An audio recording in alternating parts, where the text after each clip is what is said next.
सक्तुमिवतित उना पुनन्तो यत्र धीरा मनसा वाचमक्रत।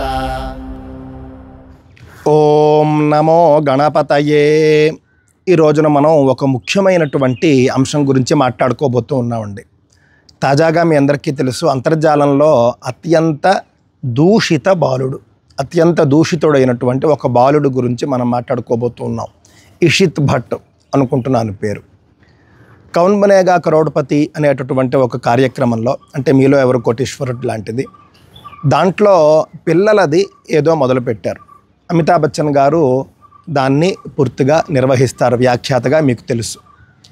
ఎప్పుడైతే ఆ అబ్బాయి ఎంపిక అయ్యాడో, అక్కడికి వచ్చాడో, ఆ యొక్క కుర్చీలో కూర్చున్నాడో, 10 ఏళ్ల వయస్సు బాలుడు అమితాబ్ బచ్చన్ గారితో ప్రవర్తించినటువంటి తీరు, నడుచుకున్నటువంటి విధానం చాలామందికి నచ్చలేదు. నాకు తెలిసి లక్షలాది మందికి, కోట్లాది మందికి నచ్చలేదండి. చాలామంది ఆ బాలుడిని తిట్టడం, కొంతమంది ఆ బాలుడి తల్లిదండ్రులను తిట్టడం, ఈ విధంగా ప్రస్తుతం సమాజంలో నడుస్తూ ఉన్నదండి.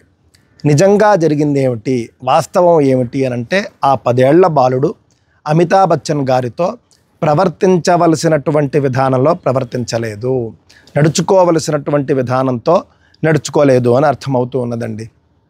ఎందుకు అనంటే, అతడికి తెలియదు పెద్దవాళ్లతో ఏ విధంగా మెలగాలి అనేది అతడికి తెలియదు. అతడికి తెలియదు అంటే అర్థం ఏమిటి? తల్లిదండ్రులు చెప్పలేదు. ఎందుకు చెప్పలేదు? తల్లిదండ్రులకు తెలియదు. తల్లిదండ్రులకు ఏం తెలియదు? తల్లిదండ్రులకు పిల్లలకి ఏం చెప్పాలో తెలియదు. వాళ్ళకి ఎందుకు తెలియదు? వాళ్ళ పెద్దవాళ్ళు చెప్పలేదు. ఈ విధంగా హిందూ సమాజం పక్కదారి పడుతోందా అని అనిపిస్తూ ఉన్నదండి. పిల్లలను ఏ విధంగా పెంచాలి అని మనకు తెలియటం లేదు. ఆ అబ్బాయి కట్టండి ఒక ఇబ్బంది ఏదో ఉందిట, దాన్ని ఏదో వ్యాధిగా చెబుతూ ఉన్నారు, కానీ నిజానికి అది వ్యాధి కాదండి. 6 పాకెట్ సిండ్రోమ్ అనే ఒక సిండ్రోమ్ ఉందిటండి. సిండ్రోమ్ అంటే వ్యాధి అని భావిస్తారు, వ్యాధిలా అంటే లక్షణంగా భావిస్తూ ఉంటారు. ఆ విధంగా అబ్బాయికి 6 పాకెట్ సిండ్రోమ్ ఉంది అన్నారు. ఏమిటి 6 పాకెట్ సిండ్రోమ్ అంటే అట, ఒక ఇంట్లో ఒకే బిడ్డ ఉంటాడు. మనందరికీ తెలుసు కదండి, భారతదేశంలో కూడా 3 వద్దు, 2 ముద్దు, 2 వద్దు, ఒకడే రద్దు, ఒకడు వద్దు, అసలు పిల్లలే రద్దు అని చెప్పేసి తిక్క విప్లవాత్మకమైనటువంటి అంశాలన్నీ కూడా తీసుకుని వచ్చి హిందువుల్ని తగ్గించారు. అది మనందరికీ తెలుసు. అందులో భాగంగానే ఒక కుటుంబంలో ఒకే బిడ్డ ఉన్నాడు, ఒకే బాలుడు ఉన్నాడు. బిడ్డ ఒకడే, తల్లి తండ్రి, నానమ్మ తాత, అమ్మమ్మ తాత, మొత్తం 6 పెద్దవాళ్ళు ఉంటారు. 6 పెద్దవాళ్ళు కలిసి వాళ్ళ యొక్క ప్రేమను ఈ బిడ్డడికి పంచుతూ ఉంటారు. 6 పాకెట్ అంటే ఏమిటి అని అంటే, అబ్బాయికి ఒక ఆట వస్తువు కావాలి, ఒక వస్తువు కోరాడు అనుకోండి, 6 వస్తువులు తీసుకొచ్చి ఇవ్వడం. అతను ఒక జేబు నిండితే చాలు అనుకున్నటువంటి పక్షంలో 6 జేబులు నింపడాన్నే 6 పాకెట్ సిండ్రోమ్ అంటారండి.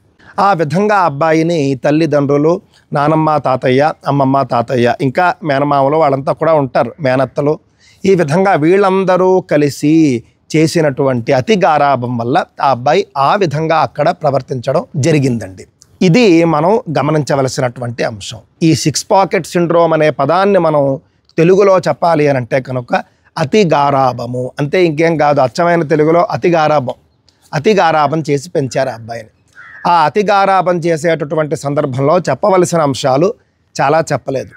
అతి గారాభం అనే పదం కూడా తక్కువే అని నా అభిప్రాయం అండి. ఘోరమైన గారాభం అందాం. గారాభం ఘోరంగా చేస్తే అది 6 పాకెట్ సిండ్రోమ్ అవుతుంది. ఆ విధంగా ఘోరంగా గారాభం చేయడం వల్ల ఆ అబ్బాయికి ఎవరిని ఎలా గౌరవించాలో తెలియదు. పాపం ఆ అబ్బాయి ఇందులో నిర్దోషండి. పిల్లల్ని ఎలా పెంచాలి అని మన శాస్త్రాలు చెబుతున్నాయి. లాలయేత్ 5 వర్షాణి 10 వర్షాణి తాడయేత్ ప్రాప్తేతు 16 వర్షే పుత్రం మిత్రవదాచరేత్. లాలయేత్ 5 వర్షాణి అంటే ఏమిటి? బిడ్డడికి 5 సంవత్సరాలు నిండేంత వరకు కూడా లాలించడమే, బుజ్జగించడమే, ఇంకో మార్గం లేదు. ఆ తరువాత 10 వర్షాణి తాడయేత్ అన్నారు. 6వ ఏట నుండి 10 సంవత్సరాల పాటు శిక్షించడం మాత్రమే, బుజ్జగించడం లేదు, అసలు అమ్మా బాబు అనడానికి వీలు లేదు అని చెబుతున్నారు. ఆ తర్వాత ప్రాప్తేతు 16 వర్షే, ఈ రెండూ నువ్వు సరిగ్గా చేస్తే కనుక తర్వాత నువ్వు ఎలా ఉండవచ్చు అని అంటే 16 ఏళ్ళు వచ్చిన తర్వాత పుత్రం మిత్రవదాచరేతు, మిత్రుడిలాగా చూసుకోవాలి, మిత్రుడికి ఇచ్చినట్టు సలహా ఇవ్వాలి, మిత్రుడితో వ్యవహరించినట్టు వ్యవహరించాలి. అంతేకాని ఈ 10 ఏళ్ళు ఉన్నట్టే అప్పుడు ఉండకూడదు, ఆ 5 ఏళ్ళు ఉన్నట్టే ఈ 10 ఏళ్ళు ఉండకూడదు. ఏదైనా కూడా ఎప్పుడు ఎలా చేయాలో అలాగే చేయాలి. మనం అలా చేయడం మానేసినప్పుడు ఇలాంటివన్నీ కూడా మనకు సమాజంలో కనిపిస్తూ ఉంటాయండి. బిడ్డడు ఒకడున్నప్పటికీ కూడా సంస్కారయుతంగా పెంచుకోవాలి, దృష్టిలో పెట్టుకోండి. ఒక్కడే కదా అండి గారాబం చేసేసాం. చాలామంది ఉంటారు లేక పుట్టాడు. పురాతన కాలం నుండి పిల్లలు లేకే పుడుతూ ఉన్నారు. రాముడు మాత్రం ఇలా కోరుకుంటే అలా పుట్టేశాడు ఏంటి? కృష్ణుడు ఎంత కష్టపడితే వాళ్ళు కన్నారు, మామూలు విషయమా అండి? 7 చనిపోయారు, జైల్లో ఉన్నారు తల్లిదండ్రులు ఇద్దరూ కూడాను. 7 బిడ్డల్ని కళ్ళ ముందు పోగొట్టుకున్నారు. 8వ బిడ్డ ఏమవుతుందో తెలియదు, భగవంతుడు పుట్టబోతున్నాడని చెప్పి అందరూ చెబుతూ ఉన్నారు. కానీ జరిగేంత వరకు వాళ్ళకు తెలియదు, వాళ్ళు ఉన్నటువంటి పరిస్థితి అలాంటిది. పాపం చాలా బాధాకరమైనటువంటి పరిస్థితుల్లో, మనం ఎవరూ ఊహించినటువంటి పరిస్థితుల నుండి పుట్టాడు కృష్ణుడు. కృష్ణుడిని కూడా పాపం నాటి రోజుల్లో గారాబం చేసే ఉంటారు, రాముణ్ణి గారాబం చేసే ఉంటారు. కానీ వాళ్ళిద్దరూ సాక్షాత్తు మహావిష్ణువులే కాబట్టి, మహావిష్ణు స్వరూపం కాబట్టి, మహావిష్ణువు అవతారం కాబట్టి వాళ్ళు సత్ప్రవర్తనతో అద్భుతంగా మనందరికీ కూడా ఆదర్శప్రాయులై జగద్గురువులై వాళ్ళంతా కూడా భాసిల్లుతూ ఉన్నారండి. అందరి విషయంలోనూ అది జరగదు, వాళ్ళ అవతార పురుషులు కాబట్టి జరిగింది. ఎంతో కష్టపడితేనే పిల్లలు పుడతారనేది నిజం. నాడు నేడు కూడా పుణ్య విశేషం ఉంటేనే పిల్లలు పుడతారు. అలాగని గారాబం చేయకూడదండి. ధర్మరాజాది పాండవులు కూడా అంతే, వాళ్ళు ఉత్తినేయం పుట్టి లేదు, వాళ్ళు కూడా దైవ వరప్రసాదంతో పుట్టారు. కుంతీదేవి ఎంత కష్టపడి పెంచుకుంది. భీష్ముడు తాతగారు ఆయన కూడా గారాబం చేసినప్పటికీ కూడా పద్ధతిగా పెంచాడు. ఈ విధంగా పురాణాల్లో కూడా మనం చూసుకుంటే చాలామంది ఈ విధంగా గారాబం చేయబడి ఉన్నప్పటికీ కూడా ధర్మ మార్గం నుండి పక్కకు వాళ్ళెవరూ కూడా తొలగలేదు. ఎందుకంటే 5 ఏళ్ల వయస్సు వచ్చేంత వరకే గారాబం చేశారు. ఇది రహస్యం. 5 ఏళ్ల వరకు మీరు 6 పాకెట్స్ కాదు 60 పాకెట్స్ చేసుకోండి. 6 జేబులు కాదు 60 జేబులతో అరాచకం చేయండి 5 ఏళ్ల వరకు. 5 ఏళ్ళు తర్వాత 6వ ఏట నుండి మాత్రం పూర్తిగా శిక్షణ అంటే శిక్షించడం కాదండో, శిక్షణ అంటే ట్రైనింగ్. బిడ్డ ఎలా ఉండాలి అని మనం కోరుకుంటామో అలా ఉంచడానికి ప్రయత్నం చేయాలి 15 ఏళ్ల వరకు. 16వ ఏటకి ఇంకా మనం అలా ఉండాల్సిన అవసరం రాదు. కొంతమంది ఉంటారండి అతి 24 ఏళ్ళు వచ్చినా కూడా ఇంకా తాడయేతని ఇందాక చెప్పాను చూసారు, దశవర్షాన్ని తాడయేతని శిక్షిస్తూనే ఉంటారు, శిక్షణ ఇస్తూనే ఉంటారు. 25 ఏళ్ళు 30 ఏళ్ళు వచ్చినా కూడా ఆ బిడ్డకి బట్టలు ఎలా వేసుకోవాలో చెబుతూ ఉంటారు. అలా చేయకూడదు. ఎక్కడ ఏది ఎంత ఎలా చేయాలో అక్కడ అది అలాగే అంతే చేయాలి. ఇది ధర్మశాస్త్రాలు చెప్పేటటువంటిది. ఈ మొత్తం అధ్యాయంలో మనం చూసుకుంటేనండి ఆ బిడ్డది దోషం లేదు, తల్లిదండ్రులదే సంపూర్ణమైనటువంటి దోషం. ఇంకా వాళ్ళ పెద్దవాళ్ళు ఉంటే నానమ్మలో తాతయ్యలో అమ్మమ్మలో ఉంటే వాళ్ళది దోషం. పిల్లవాడిని ఈ విధంగా అంటే ఇంట్లో పెద్దవాళ్ళు వచ్చినప్పుడు ఏ విధంగా పలకరించాలో అసలు నేర్పించలేదు. ఇంట్లో నానమ్మో తాతయ్యో మేనమామో పెద్దవాళ్ళు ఎవరొచ్చినా కూడా దండం పెట్టించడం, అసలు దండం పెట్టించడం ఎక్కడ పోయిందండి? పలకరించడాల్లోనే హాయ్ హలో అండాలు, లేకపోతే ఆ తాత వచ్చావా అని చులకనగా పలకరించడాలు, ఇవన్నీ మానేసి చక్కగా పెద్దవాళ్ళు వచ్చినప్పుడు ఖచ్చితంగా నమస్కారం చేసి పలకరించడం అలవాటు చేయాలి పిల్లలకు. బిడ్డడు ఒక్కడైనా సంస్కారయుతంగా పెరిగితే చాలు. అసలు సాష్టాంగ నమస్కారం చేయాలి, దృష్టిలో పెట్టుకోండి. మగపిల్లలతో చేయించినప్పుడు పెద్దవాళ్లకు సాష్టాంగ నమస్కారమే చేయించాలి. అప్పుడు వాళ్ళ యొక్క గొప్పదనం తెలుస్తుంది. సాష్టాంగ నమస్కారం అంటే గుళ్ళో దేవుడికి మాత్రమే చేసేది కాదు, మన కళ్ళ ముందు ఉన్నటువంటి దేవుళ్ళు, తల్లి తండ్రి ఇంకా పెద్దవాళ్ళు అమ్మమ్మ నానమ్మ వీళ్ళందరూ కూడా కళ్ళ ముందు కదలాడే దేవతలు, వాళ్లకు కూడా సాష్టాంగ నమస్కారం చేయాలి. గర్భగుడిలో ఉండేటటువంటి దేవుడితో వీళ్ళు సమానం అని చెప్పాలి. పెద్దవాళ్ళంటే మనకంటే వయసులో పెద్దవాళ్ళని ఇలాగే గౌరవించాలి నాన్న. రక్త సంబంధీకుల్లో పెద్దవాళ్ళకు అలాగే ఇంట్లో సాష్టాంగ నమస్కారం చేయించి బయటకు వెళ్ళినప్పుడు పెద్దవాళ్ళు ఎవరైనా ఉంటే చక్కగా ముకుళిత హస్తాలతో ఈ విధంగా దండం పెట్టించడం అలవాటు చేయాలండి. అప్పుడు తెలుస్తుంది పెద్దవాళ్ళ విలువ ఏమిటి అని. అప్పుడు పిల్లలు మారతారు. పెద్దవాళ్ళకు కూడా ఏమనిపిస్తుంది, ఎంత సంస్కారవంతుడు, ఆశీర్వదిస్తారు, మనస్సులో కూడా సంతోషపడతారు. తద్వారా ఈ బిడ్డ అభివృద్ధి మరింత గొప్పగా ఉంటుంది. ఇవన్నీ మనం తెలుసుకోవాలండి. ఒకడే బిడ్డ సంస్కారయుతంగా గొప్పగా పెరిగితేనే మీకు భవిష్యత్తులో కీర్తి ప్రతిష్టలు ఉంటాయి. మీరు అంటే తల్లిదండ్రులు లోకం చేత తిట్టించుకోరు, ఇప్పుడు వీళ్ళు తిట్టించుకున్నట్లుగా.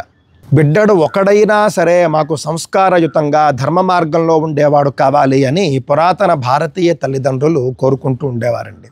శంకరాచార్యుల విషయంలో కావచ్చు. అలాగే మనం భారతంలో కూడా మనం చూస్తే పాండవులు 5, కౌరవులు 100 మంది. వాళ్ళు అధర్మ మార్గంలో ఉన్నారు, వీళ్ళు ధర్మ మార్గంలో ఉన్నారు. అందుకే వీళ్ళు మిగిలారు, వాళ్ళు వెళ్ళిపోయారు. ఎందుకు జరిగింది ఇది అని అంటే కనుక పిల్లలు తక్కువ మంది అయినా కూడా ఈవిడ ధర్మ మార్గంలో పెంచుకుంది. కుంతీదేవి చిన్నప్పటి నుండి కూడా ధర్మ మార్గంలో పెంచుకుంది. ఎందుకంటే వాళ్ళిద్దరూ ధర్మస్వరూపులు. పాండురాజు, కుంతీదేవి కూడా ధర్మస్వరూపులు. కావున ధర్మ మార్గంలోనే ఆవిడ కూడా వాళ్ళను పెంచుకుందండి. అందువల్ల 100 మంది అయినప్పటికీ కూడా వాళ్ళు మిగలలేదు. 5 అయినప్పటికీ కూడా వీళ్ళు మిగిలారు. వీళ్ళు ధర్మంగా ఉన్నారు, పద్ధతిగా ఉన్నారు. వీళ్ళు నచ్చి భగవంతుడు వీళ్ళ వైపు ఉన్నాడండి, అంతే, ఇంకేం లేదు. వాళ్ళు ధర్మంగా ఉంటే వాళ్ళ వైపే ఉండేవాడు. ఎప్పుడూ కూడా సనాతన ధర్మంలో మందని కోరుకోరు. మంద మాకు పిల్లలుగా కావాలి అని. ధృతరాష్ట్రుడు చేసినటువంటి తప్పదే. 100 మంది కొడుకులు అన్నాడు. ఏమయ్యారు? వాళ్ళంతా కూడా మందగా పోయారు. పిల్లలు ఎక్కువ మంది ఉండిపోయి కూడా ప్రయోజనం లేదు. 1, 2 ఉండి ఆ 1, 2 ధర్మ మార్గంలో ఉంటే మంచిది. ఎక్కువ మంది పిల్లలు ఉన్నా కూడా వాళ్ళు ధర్మ మార్గంలో ఉంటే, నేటి రోజుల్లో మనం పాండవుల అంశాన్నే మనం కనుక ఆదర్శంగా తీసుకుంటే 5 పిల్లలు కనుక ధర్మ మార్గంలో ఉంటే ఎంత గొప్ప విషయం అండి, మామూలు విషయం నేటి రోజుల్లో. కావున ఎక్కువ మంది పిల్లలు ధర్మ మార్గంలో లేని వాళ్ళు ఉండి ప్రయోజనం లేదు. ఒక సుభాషితం ఉంటుందండి, లోకంలో అట పులులు, సింహాలు వీటి సంతతి ఎక్కువట, కానీ గోవుల సంతతి తక్కువట. ఒక్కొక్క సింహము, ఒక్కొక్క పులి కూడా 4, 5, 6, 7 అలా పిల్లల్ని కంటూ ఉంటుంది. కానీ గోవులు ఎన్ని కంటాయండి? 1 లేకపోతే 2. అంటే ఒకేసారి 1 కంటే ఎక్కువ కండం ఉండదు. దాని విధానం చాలా గంభీరంగా ఉంటుంది. కానీ లోకంలో వేటి సంతతి ఎక్కువ? గోవుల సంతతి ఎక్కువ, లేకపోతే పులులు, సింహాల సంతతి ఎక్కువ? గోవులే కోట్లలో ఉన్నాయి. కారణం ఏమిటి? గోవులు ధర్మస్వరూపాలు కాబట్టి. ధర్మం ఉన్న చోట అభివృద్ధి ఉంటుంది. అధర్మో వంశనాశక, ధర్మో వంశ ప్రవర్తక అని శాస్త్రం చెబుతూ ఉంటుందండి. కావున 10ల సంఖ్యలో సంతానాన్ని కన్నా కూడా పులులు, సింహాలు ఎక్కువ లేవు. ఒక్కొక్కటే కంటూ ఉన్నప్పటికీ కూడా గోవులు ఎక్కువ ఉన్నాయి. కావున ధర్మం ముఖ్యం. నేటి రోజుల్లో ధర్మం అంటే పెద్ద పదం అండి, పెద్ద పదం ఏం కాదండి. ధర్మం అంటే మంచి అంటే సత్ప్రవర్తన. పిల్లల్ని సత్ప్రవర్తనతో పెంచితే చాలు. 1 2 సత్ప్రవర్తనతో పెంచడం చూసుకోండి. లోకకంటకుడు మీ బిడ్డడు అయ్యాడు అనుకోండి, భవిష్యత్తులో మీకు ఎంత ఇబ్బంది, మీ అతిగారాభం ఎంత చేసినట్టు, ఎంత ప్రమాదానికి దారి చూపినట్టు లెక్క. దృష్టిలో పెట్టుకోండి, ఆలోచించండి. ఆ బిడ్డని కాదు, ఆ తల్లిదండ్రుల్ని ప్రశ్నించండి. ఆ బిడ్డని తిట్టి ప్రయోజనం లేదు. ఇప్పటికే అత్యంత దూషిత బాలుడిగా చరిత్రకెక్కాడు. ఆ అబ్బాయికి కూడా అది పాఠం కావచ్చుగాక, ఆ తల్లిదండ్రులకు కూడా అది పాఠం కావచ్చుగాక. నేర్చుకుంటారనుకుంటూ ఉన్నాను. ఆ అబ్బాయికి కూడా అది జీవిత పాఠం అవుతుంది అని నేను భావిస్తూ ఉన్నాను. మీ అభిప్రాయాన్ని తప్పక తెలియజేయండి. స్వస్తి.